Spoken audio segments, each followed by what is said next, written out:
ઘણી વાર બધું જ સારું થઈ જાય તો છેલ્લે સ્વભાવ માણસનો નડી જતો હોય છે.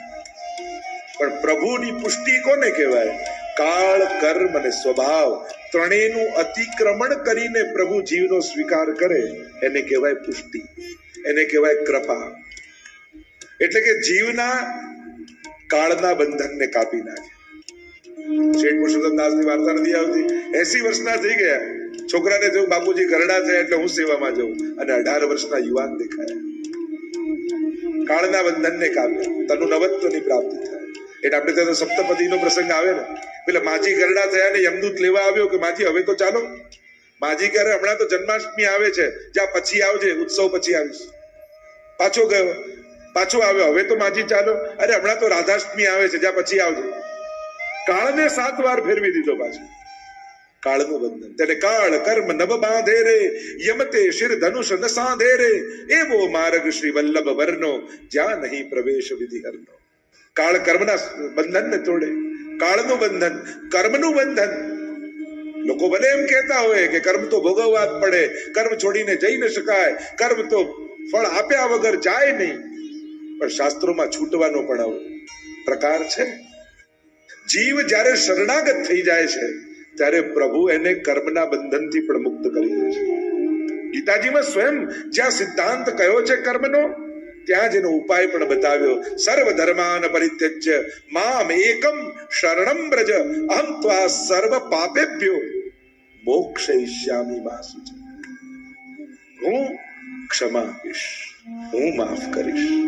અને એટલા માટે એવું ન માનતા કે કર્મ થઈ ગયા તો ભોગવવા જ પડશે.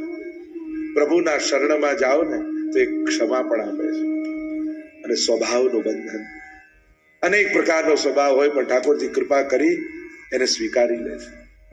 આ 3 દોરડામાં બંધાય તો વત્સાન વંચન ક્વચિત સમયે. અને સ્તેયમ, હવે તો ચોરીના એવા ઉપાય શીખી ગયો છે તારો લાલો.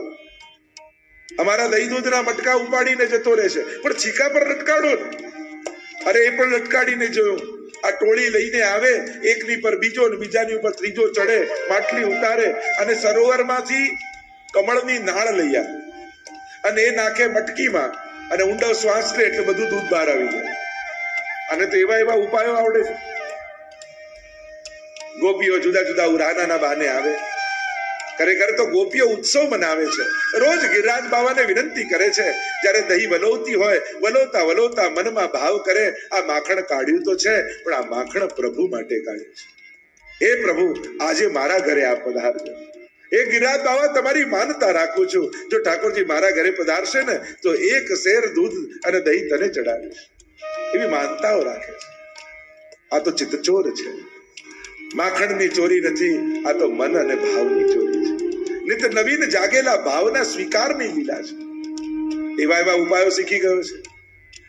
એક વાર ચંદ્રાવલીને ત્યાં ચોરી કરવા ગયો, યુક્તિ કરી, નાનકડી ગોપીનો વેશ પહેર્યો અને માથે ઘૂમતો તાણીને ચંદ્રાવલીનો દરવાજો ખટખટાવ્યો.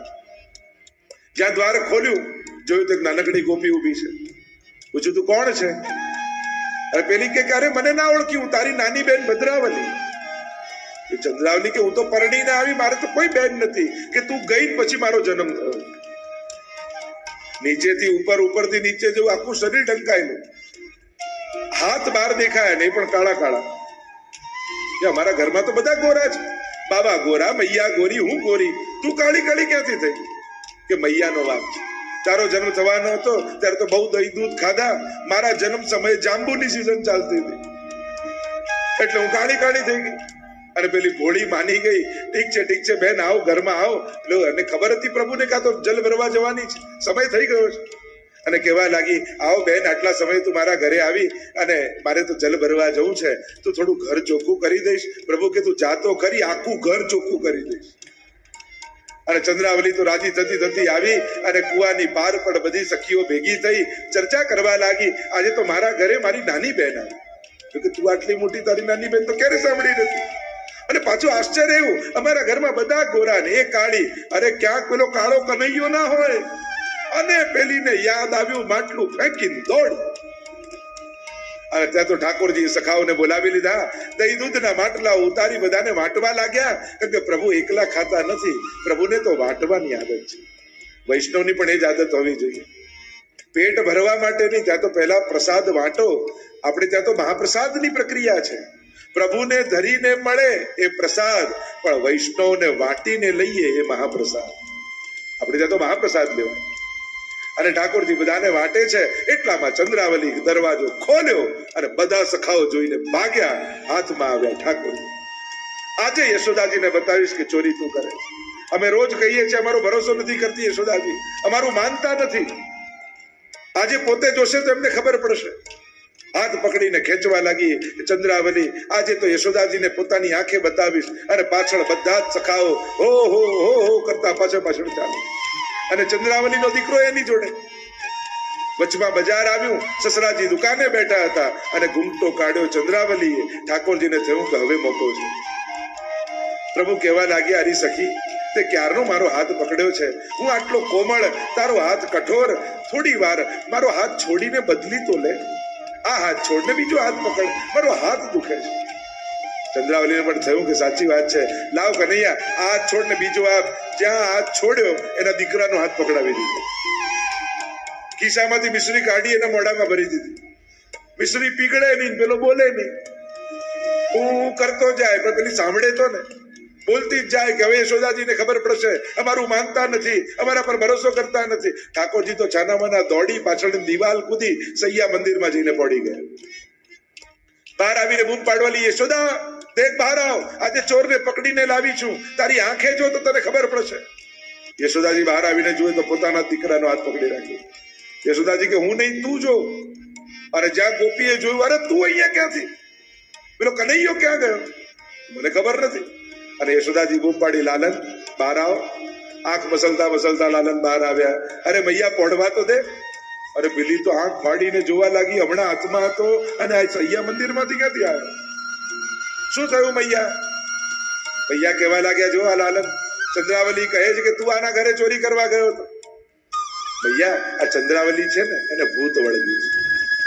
હું એક મંત્ર એના કાનમાં કહીશ ને, પછી એને ક્યારે આવું નહીં થાય. પાસે ગયા ચંદ્રાવલીના, નીચે બેસાડીને કહ્યું, આ વખતે તો દીકરાનો હાથ પકડાવ્યો, ફરી કહેવા આવીશ તો ધણીનો હાથ પકડાવી દઈશ. મૈયા, હવે આને ક્યારે ભૂત નહીં લાગે. અનેક પ્રકારની પ્રભુ લીલાઓ કરે છે.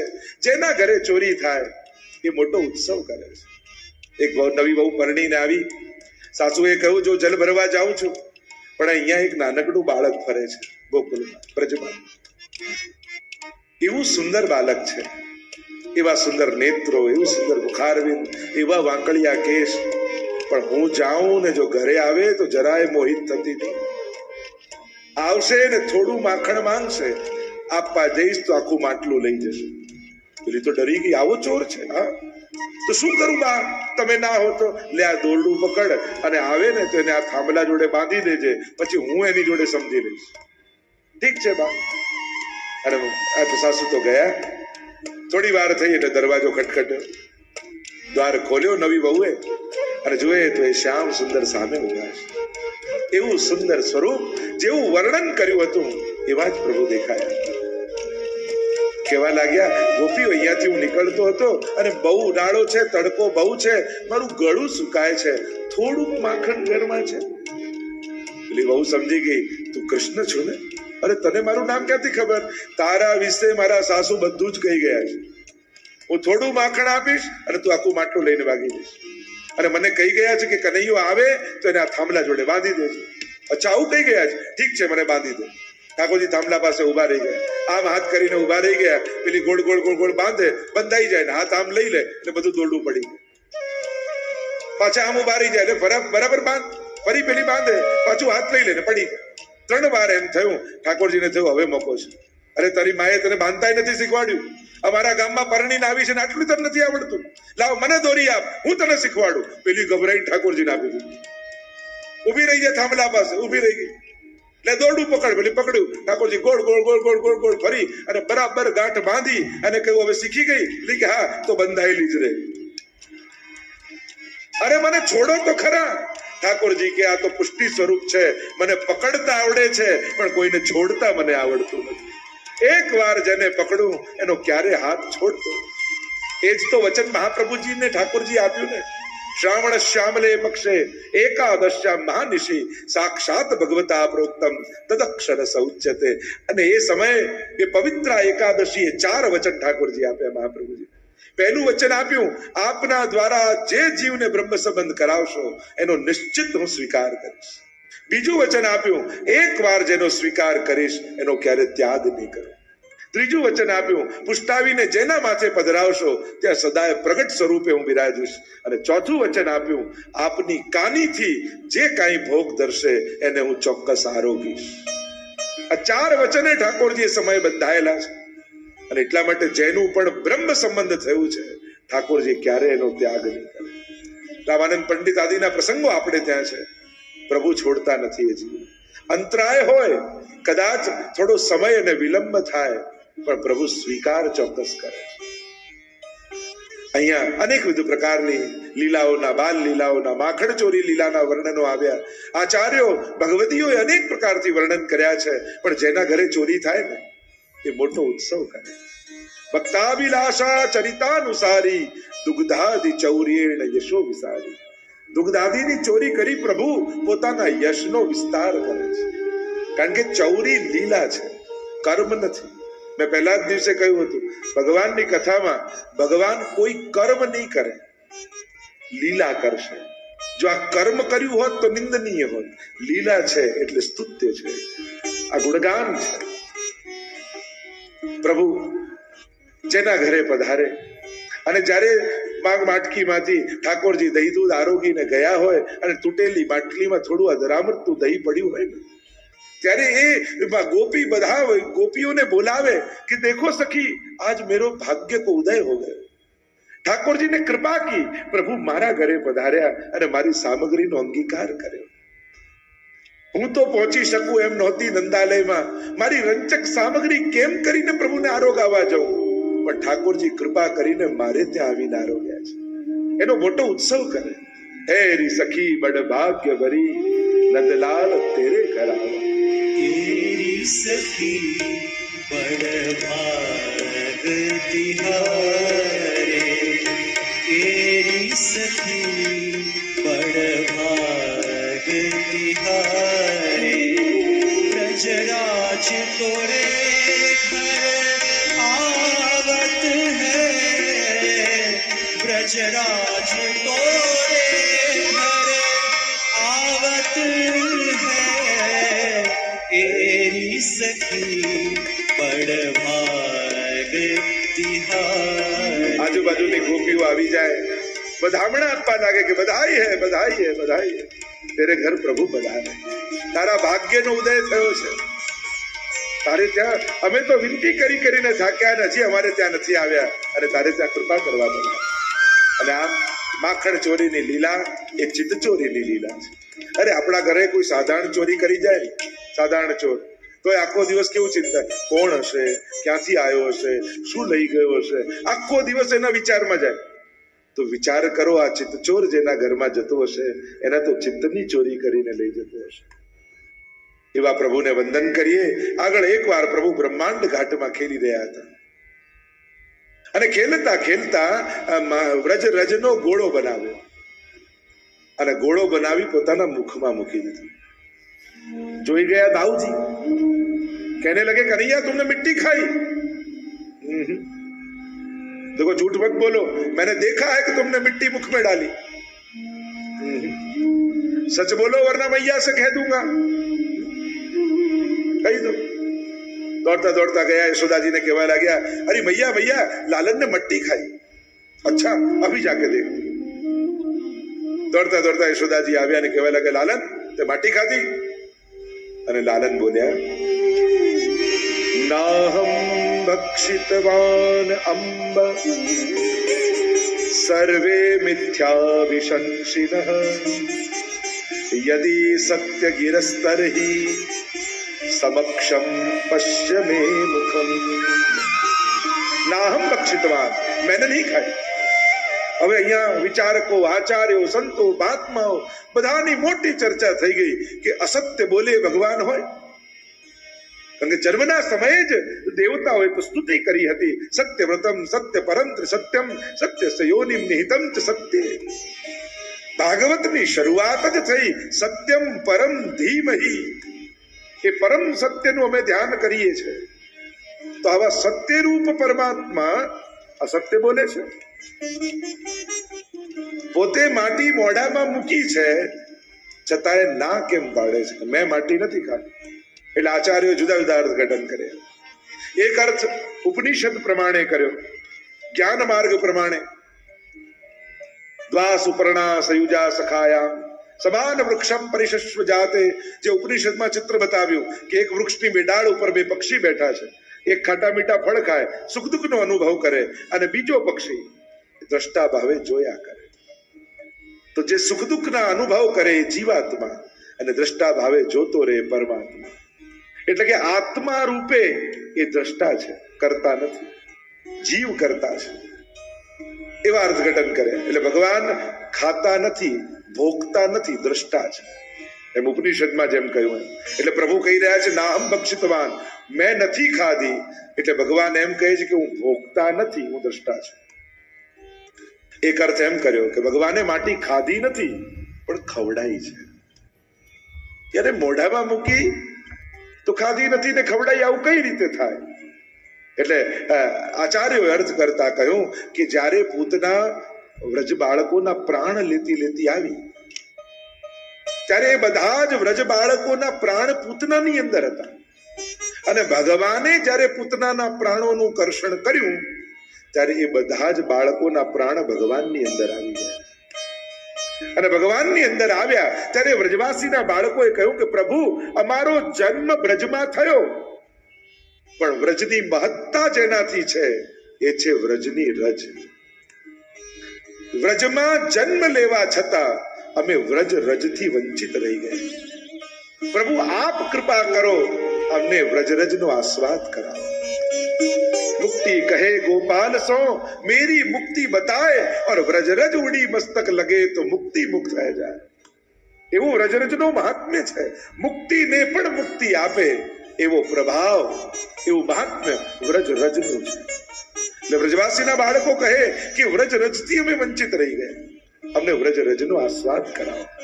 કારણ કે વ્રજની મહત્તા રજને કારણે છે. એ યમુનાજી હોય, એ ગિરિરાજજી હોય કે વૃંદાવન હોય, ત્રણેયમાં રજનું મહાત્મ્ય છે. યમુનાજીની સ્તુતિ તમે ગાઓ છો ને?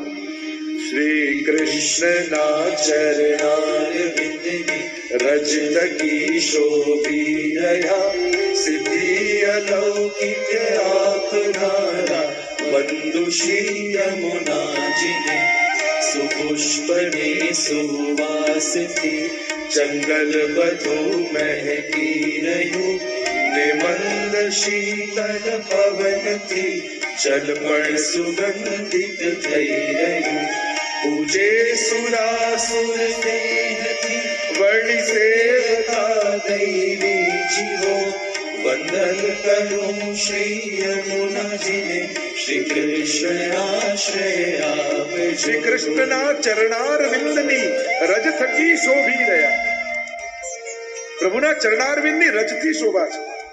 એટલે યમુનાષ્ટકમાં પણ મહાપ્રભુજી કહે છે સ્ફુરદ અમંદ રેણુ ઉત્કટામ. જ્યાં રજ કરતા પણ, જ્યાં જલ કરતા પણ રજની મહાત્મા, રજ અધિક છે. અમંદ રેણુ ઉત્કટામ, રજ વધારે છે. તો યમુનાજીમાં ઠાકોરજીની ચરણ રજ છે, એનું મહાત્મ્ય છે. गिरिराजनी तरेटी में व्रज रज में लोटत गोविंद कुंड में नहीं तरेटी श्री गोवर्धन की रही. લોકો દંડવતી પરિક્રમા કરતા હોય એનો ભાવ શું હોય? બે જણાએ દંડવતી કરી એમ જોવા જાવ, એક તો ઇન્દ્રએ કરી ક્ષમા માંગતા માંગતા, અને બીજું ક્યાંક ભાવથી ઉદ્ધવજીએ કરી. વંદે નંદ ભજસ્ત્રીણામ પાદ રેણુમ અભિક્ષસ. ગોપીઓની ચરણ ધૂળીમાં આળોટ્યા છે. ભાવ એવો છે મારા રોમ રોમ ને વ્રજ રજનો સ્પર્શ થાય. રજનું મહાત્મ્ય છે.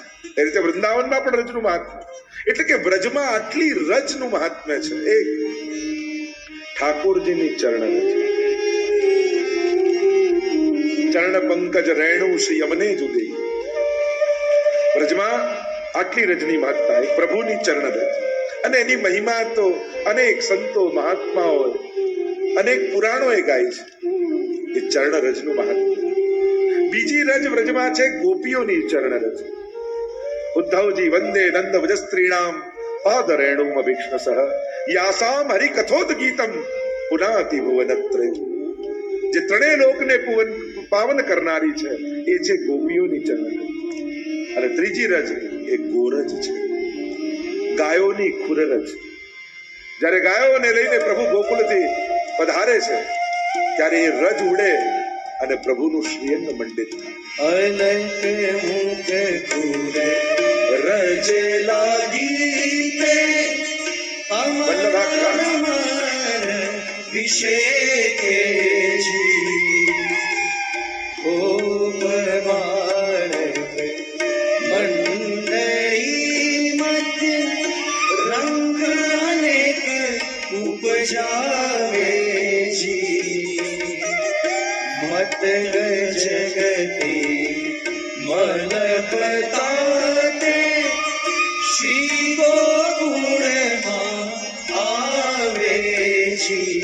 ઠાકોરજી ગાયોને લઈને પધારે અને ગાયોની ખુરરજ ઉડીને મુખારવિંદ પર લાગે ત્યારે પ્રભુની શોભા અનેક ગણી વધી જાય છે. અમારો કનૈયો એવો જ છે, એ બહુ વ્યવસ્થિત તૈયાર થયો હોય ને એના કરતા અસ્ત વ્યસ્ત હોય ને ત્યારે વધારે સુંદર લાગે. જો ને આ ગાયોની ખુરરજમાં મંડિત થયેલું ઠાકોરજીનું સ્વરૂપ કેવું સુંદર લાગે. સવારે મંગળા સમયે જાગ્યા હોય, લટપટી પાગ પરગજી માલ ભૂષણ હિત ઉત પરમ રસાલ પીક કપોલ મુખ અંજન લાગ.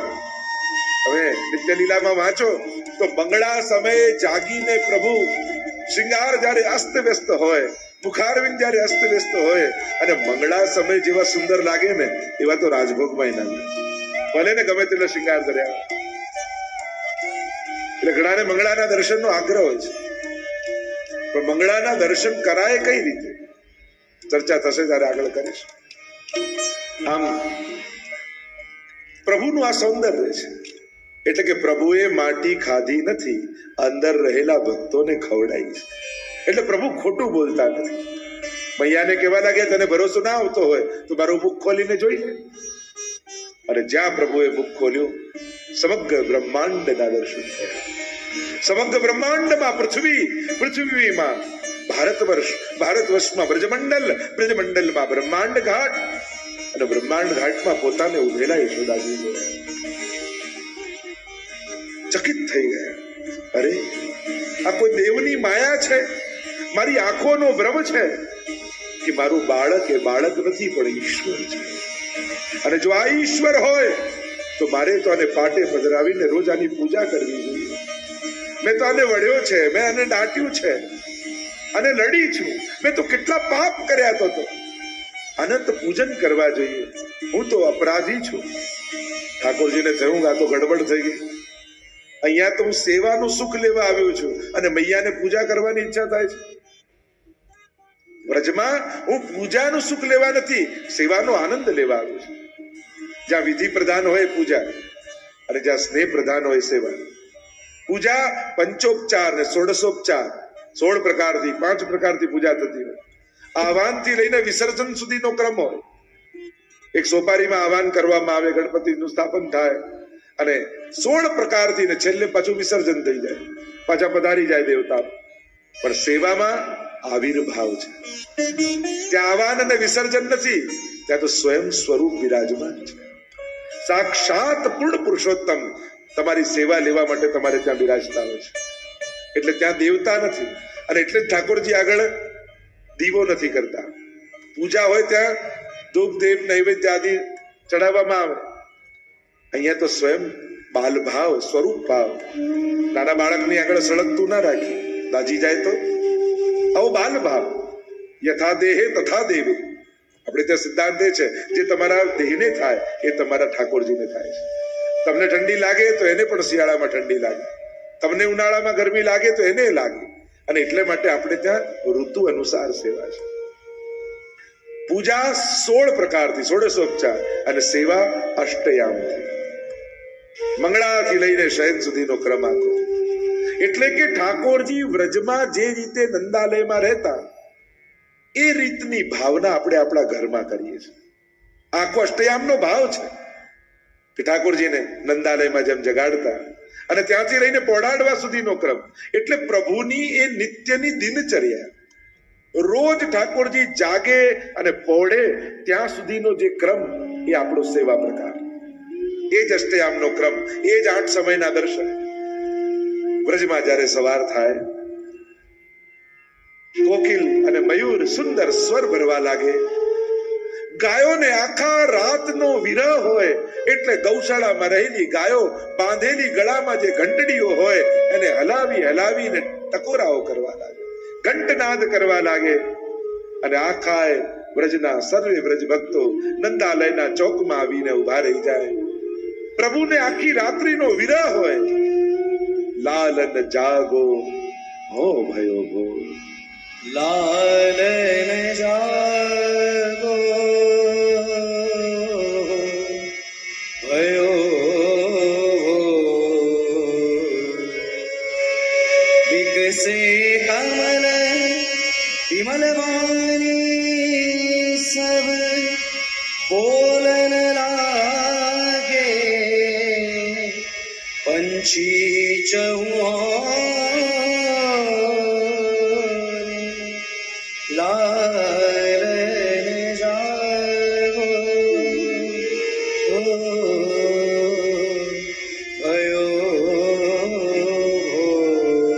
શંખનાદ થયો. લાલનને જાગવાનો સમય થયો.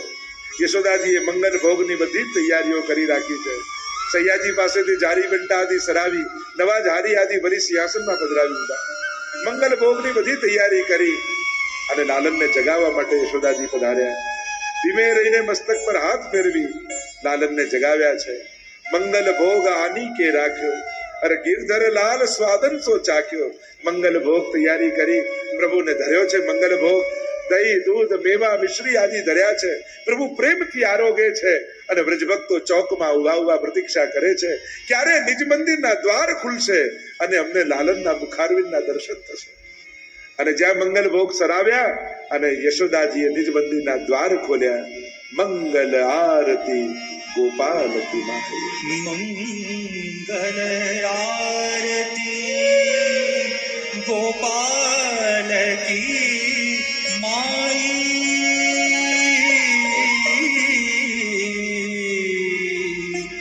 મંગલ આરતી ગોપાલ કી માઈ. હજી પૂરેપૂરું અજવાળું નથી થયું પણ એ આરતીના દિવ્ય તેજમાં પ્રભુનું મુખારવિંદ ઝળહળી રહ્યું છે. એવા સુંદર મંગળાના દર્શનો વ્રજભક્ત કરે. તો યશોદાજી તો પૂછે કે આ શું સવારે સવારે બધા નંદાલયમાં આવી જાવ છો? ગોપીઓ બહાનું કાઢે, અરે તારો લાલન તો એવો ભાગ્યશાળી છે, એના મુખારવિંદના દર્શન કરીને જઈએ ને તો અમારું બધું દહીં દૂધ વેચાઈ જાય. જો ને અમારી ગાયને વાછરડી નથી થતી, એના દર્શન કરીને ગઈ તો વાછરડી થઈ ગઈ. દિનતે દૂનો લાભ ભયો ઘર કાજ બચિયા જાય. જયારે સૌભાગ્યના વખાણ કરે તો યશોદાજી રાજી થાય. ઠીક છે રોજ આવજો. અને ઠાકોરજી મંગળાનો સમય થયો અને હવે શ્રૃંગારની વારી આવી. સુંદર ઋતુ અનુસાર વસ્ત્રોને શૃંગાર સિદ્ધ કરીને રાખ્યા છે. કનક પાટ બેઠે મન મોહન, લાગ રહી જસુમતી હતી ગોહન. સોનાના પટ્ટા પર પધરાવ્યા લાલનને અને સોહાતું જલ તૈયાર કર્યું અને ચમેલીના તેલથી અને ઠાકોરજીને મર્દન કરવા લાગ્યા અને ઠાકોરજીને સ્નાન કરાવી રહ્યા છે વ્રજભક્તો. જય શ્રી કૃષ્ણ. પ્રિય ભક્તજનો, જે શ્રીના આ વચનામૃત તમને ગમ્યા હોય તો આ વિડીયોને લાઈક કરજો, શેર કરજો અને કમેન્ટ બોક્સમાં જય શ્રી કૃષ્ણ જરૂર લખજો. અને અમારી ચેનલ શ્રી વલ્લભ સત્સંગને સબસ્ક્રાઈબ કરવાનું ભૂલશો નહીં.